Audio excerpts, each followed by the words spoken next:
So, yan nga guys, ayan ang aming building kung saan kami nag-i-stay for 3 nights. Ang pangalan ng building nila is Saturn. Yan, yan ang entrance nila. Bali, 15th floor siya. Yan, kami ay pupunta at magsiswimming. Ayan, naglalakad kami.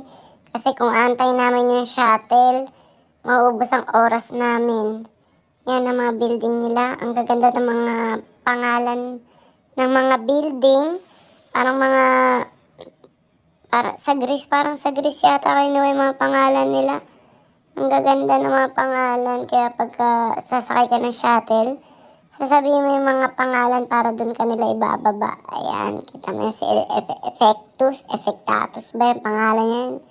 At ayan, nag-stop kami para sa shuttle. Kita kami ng shuttle yung driver. At kami pupunta sa swimming. Medyo malayo kasi sa aming pinag-i-stayan. Ayan, ang aming shuttle service yan. May oras sila. 6 to 6 sila. Ayan.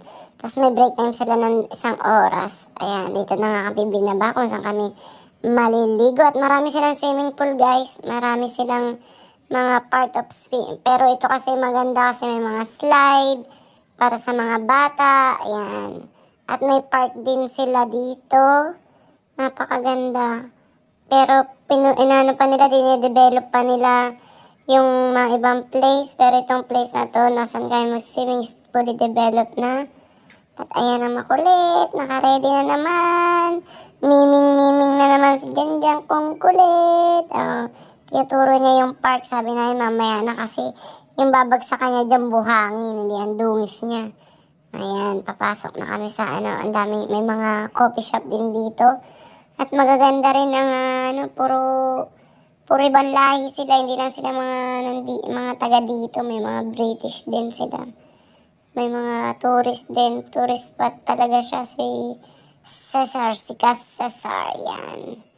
Ito nga pala yung isang swimming pool nila. Yan. Pambata din yan. Tapos sa gitna yung malalim. At meron din silang coffee shop and restaurant. Pero sa gantong oras, sarado pa sila tuwing hapon. Sila nag-o-open pagka magising ng mga tao kasi mga tulog pa. Aga namin 10 o'clock kasi. 10 o'clock para hindi masyadong sunog ang mga batuta. Puro is Xiomara nga po, nagpalit na ng kulay ang kanyang face. Yan, kala ng ama is mayroon something ang kanyang skin. Pero kasi nga lagi nagsiswimming, nagbabalat na. Ayan, ito na ang aming place kung saan kami magsiswimming. Andyan na ang mga slide. Tuwan-tuwa na naman si Gugulano at ang aking kurukurong Xiomara. Ayan. Yan. Bago ka maka-entry dyan, kasi meron silang QR code. I-show mo yung QR code na ginawa sa iyo at para alam nila na isa ka sa guest nila. Yan ang mga slide. Ito na nga. Nag-start na sila mag-slide. Ayan ang isang Gugu malaki. Wee! Abangan niya ngayon si Xiomara kasi medyo malalim doon. 7 feet yan. Kaya, ayan si Xiom. Wee! Ito naman, yung picture niya.